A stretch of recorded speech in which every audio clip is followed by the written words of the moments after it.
Beware, Boy Wonder, it's a trap. This is Sega Masters.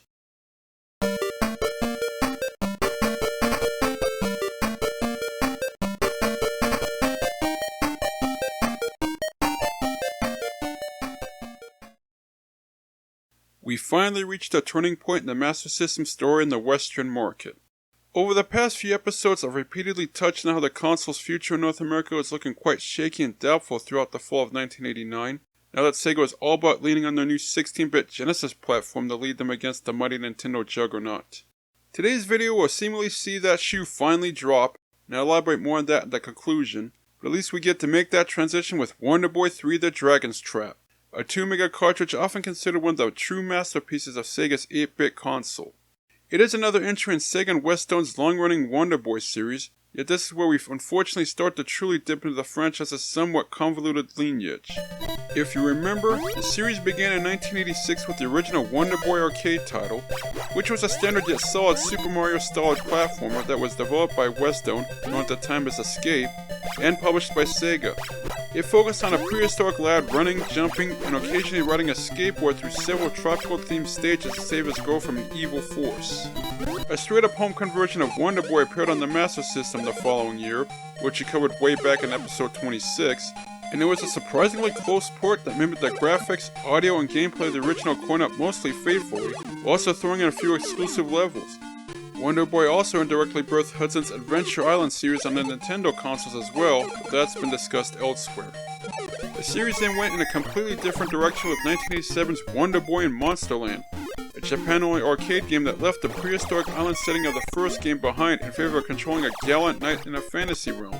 Whether it's the same hero as the first game or new protagonist depends on the source you follow. While Monsterland played very much like a standard arcade title on the surface, requiring you to hack and slash your way through a series of timed levels, elements from fantasy role-playing games were infused into the action, including gold earned from defeating foes, shops where you can use said gold to purchase equipment upgrades, and even a few secret areas you can discover along your path. A definite unique experience, though the combination doesn't quite work as smooth as you'd like as the RPG features clash with Monsterland's quarter-munching mentality. Regardless, Monsterland also received a conversion on the Master System the following year, one of the first times it appeared in the Western market, and we covered it back in episode 56. This home version replicated the arcade game mostly faithfully, other than a few tweaks and compromises. It also contained the same issues from its arcade parent that prevented the unique hybrid action RPG gameplay from meshing very well.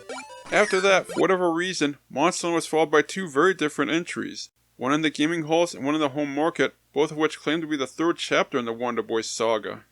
In the arcades, there was Wonder Boy 3: Monster Lair, a rather bizarre coin-up that aimed to be both an auto-scoring shooter and a run-and-jump platformer at the same time, and that combination somehow works for the most part.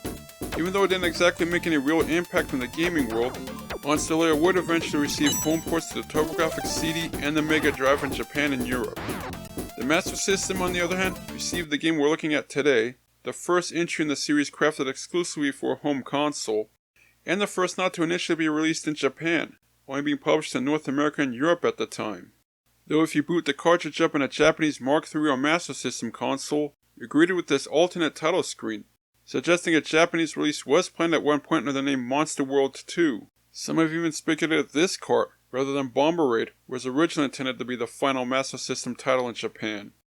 Interestingly enough, The Dragon's Trap opens with something of a prologue as you relive the conclusion of the previous Wonder Boy chapter, an idea that would also notably be used by a famous adventure title from Konami 8 years later, though the intro also includes this rather ominous foreshadowing. You then proceed to guide the hero, Book, through a much simplified version of Monsterland's last level.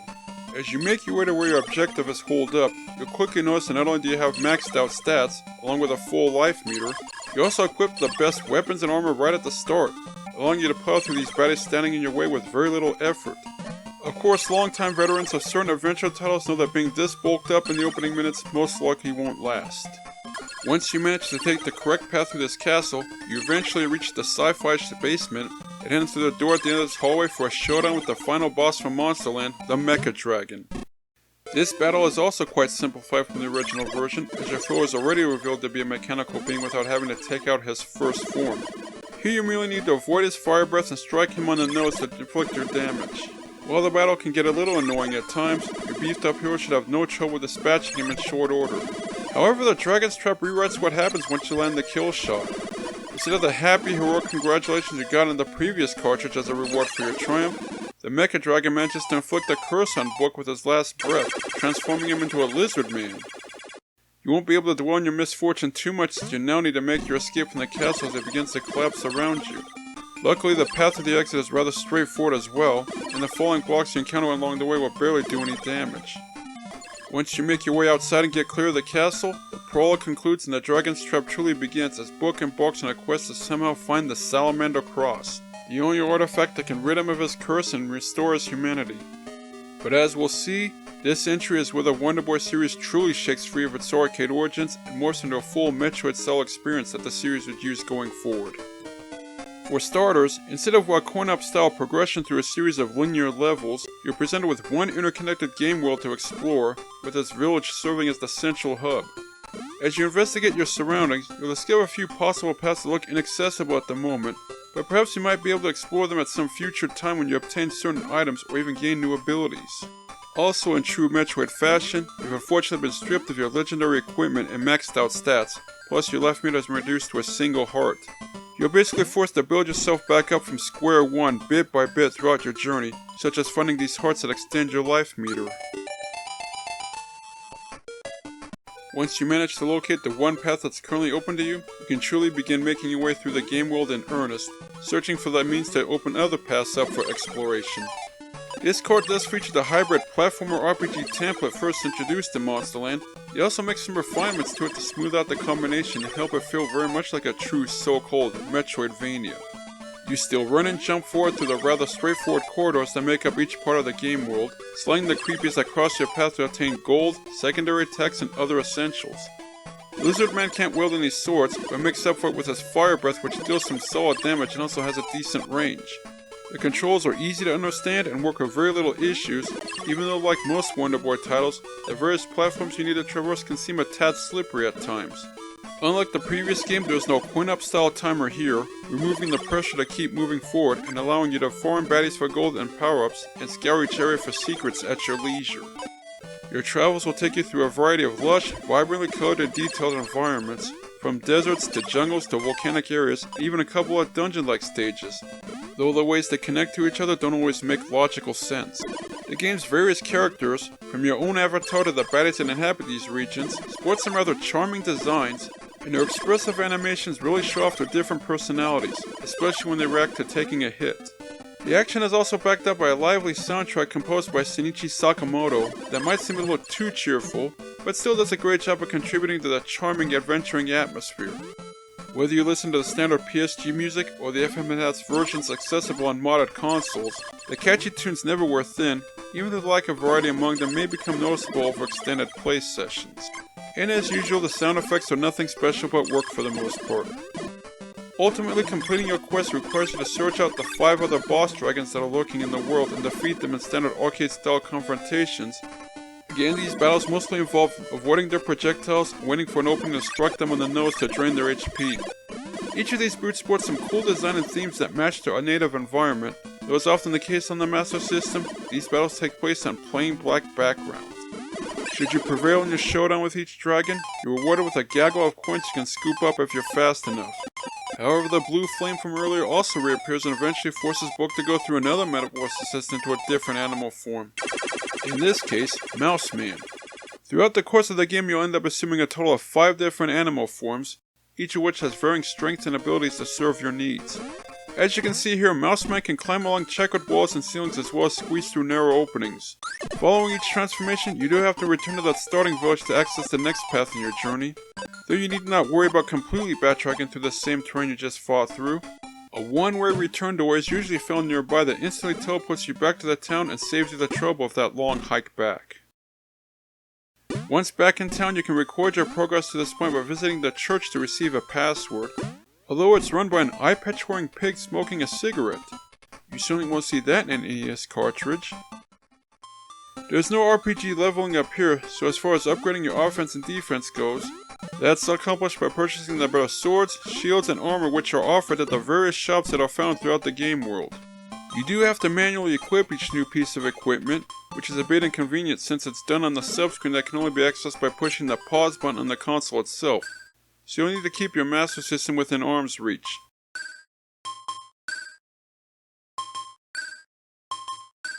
Of course, there's the new path that's now accessible thanks to the special abilities that each of your new forms possesses. Remember that seemingly impassable checkered wall you might have seen earlier in your Lizardman form? Mouseman has no problem climbing over it, which allows you to travel into new territory to continue your mission. And this is the pattern Wonder Boy 3 follows for the most part.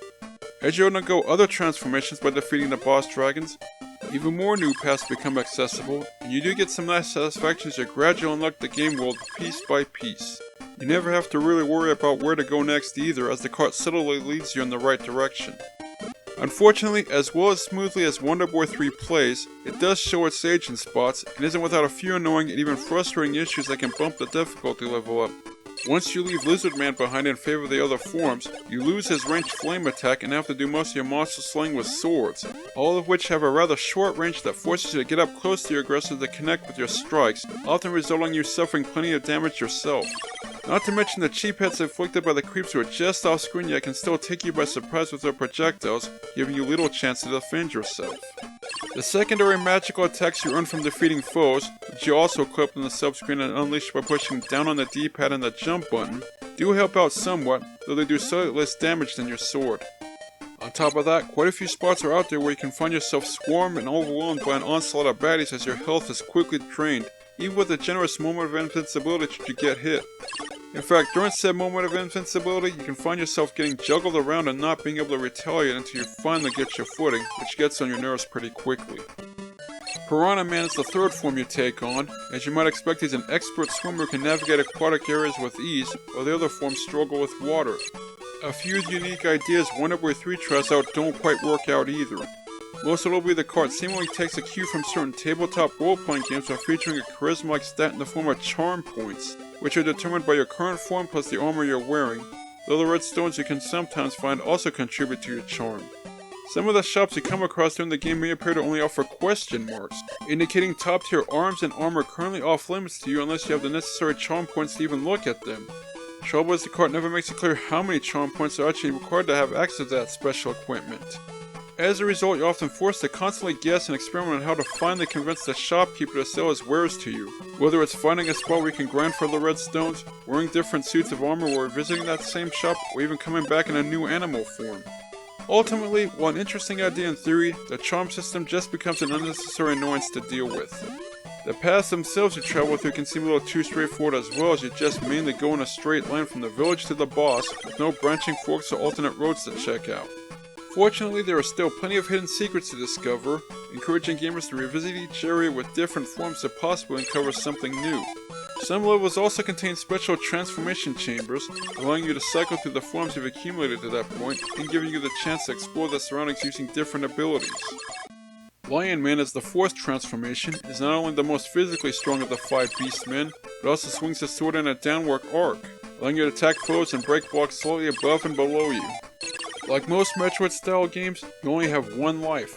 Once your health is completely depleted, it's game over unless you have a resurrection potion on hand, which is automatically used once you run out of health and restore some or all of your vitality. You are able to carry up to 3 resurrection potions, and though they're very rarely dropped by falling foes, there's also one shop in the entire game world that sells them, so you want to find its location in a hurry. Hospitals can also be occasionally discovered along your path, which will heal you for a price. Should you perish, you do have unlimited continues, yet Wonder Boy 3 unfortunately lacks the checkpoints or save stations that are found in modern adventure titles. That means every restart forces you to begin all the way back at the village and retrace your steps through the same endless corridors you just slogged through, and no matter how far you made it before you perished, you have that much ground to make up all over again, which gets tiresome and annoying before too long. This also means you're basically forced to have a perfect battle against the boss dragons, who aren't too difficult to handle and have patterns you can quickly discover and exploit for the most part. However, a couple of them can really drag these battles out by keeping you at bay with all the projectiles they spam at you, and one mistake can throw off your rhythm and doom you to defeat. Again, should you perish while fighting one of the bosses, you'll have another long trek ahead of you through the same terrain just to get another crack at him, further testing your patience and resolve. The final form you assume is Hawkman, who well, obviously it can fly anywhere in the game world, but is the most physically fragile, and he especially doesn't handle water very well. Yet his flying ability is necessary to reach the final palace, which will require the use of all your animal forms to make your way to the last dragon boss, keeping you from obtaining the Salamander Cross and ending your curse at long last. Even though it's not an excessively long game, Wonder Boy 3 will still require an investment of a couple of hours to complete from start to finish. Yet saving your progress can be a slight hassle as well, since you have to copy down a rather lengthy password that can only be obtained from one single location in the entire game world. You'll be wishing for a battery save, like many other adventure titles were using at the time, or at least more places where you can access your password. Especially since you need to remember to actually go to that location and get that password before powering off your console, if you don't want to end up having to start from scratch. I know I've spent a considerable amount of time describing Wonder Boy 3's issues, which in the end aren't complete deal breakers. Even though it can be frustrating at times, the cart's richly detailed world, memorable soundtrack, and addictive gameplay packed with plenty of depth, exploration, and that Wonder Boy charm more than compensate for the negatives and will still keep you engaged. At the same time, however, it's hard to ignore how the original Master System cartridge has since been overshadowed by the somewhat enhanced and improved versions of the Dragon's Trap that have been released on other platforms over the following years. Just like R-Type and Ease, Wonder Boy 3 would make an appearance on the TurboGrafx 16 the following year, albeit under the name Dragon's Curse in the US, without any mention of Wonder Boy in the title or even any connection to the series. The gameplay is mostly the same as the Master System version with some minor improvements, mostly with the graphics and audio, but does have the ability to save games with the Turbo Booster Plus, though passwords were still available if that accessory wasn't on hand. The Dragon's Trap would also appear on Sega's Game Gear handheld in 1992 in Japan and Europe.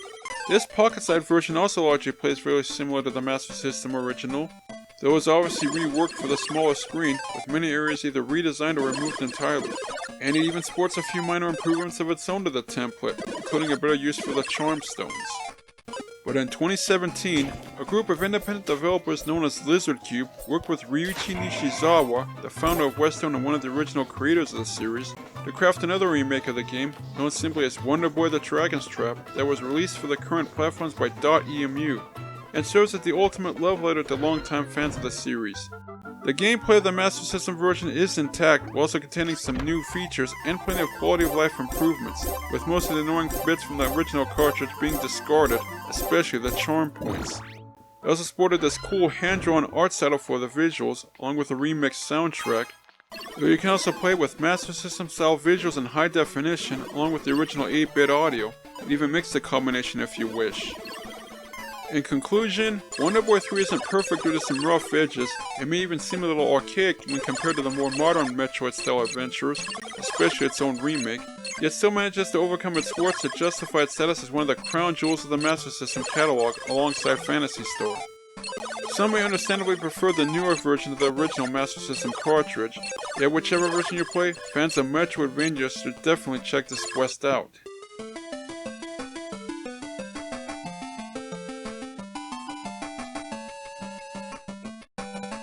As I touched on at the beginning of this video, this episode marks the end of a chapter in the Master System story, as Galaxy Force and Wonder Boy 3 would be the final US releases under Sega's distribution contract with Tonka, which finally expired after 2 years. And both parties decided to go their separate ways rather than renew their partnership, which didn't bear the fruit either side was hoping for. Sega regained the US distribution rights to the 8-bit console as a result, and promised to support it themselves alongside the Genesis, even announcing a number of upcoming titles for it. Yet it would be a much longer wait than expected for those upcoming titles, as the concluding months of 1989 and the first half of 1990 would pass without a single new Master System release in the States. The only thing related to the Master System that Sega released in the US during that span was the power-based converter, which allowed 8-bit cartridges to be played on the Genesis, when they felt that all but sealed the console's fate in North America. Or had it. While the Master System faithful in the States would end up enduring what turned out to be an 8-month drought, was it possible that new titles were still making their way to North America during this time, just possibly to another part of the continent?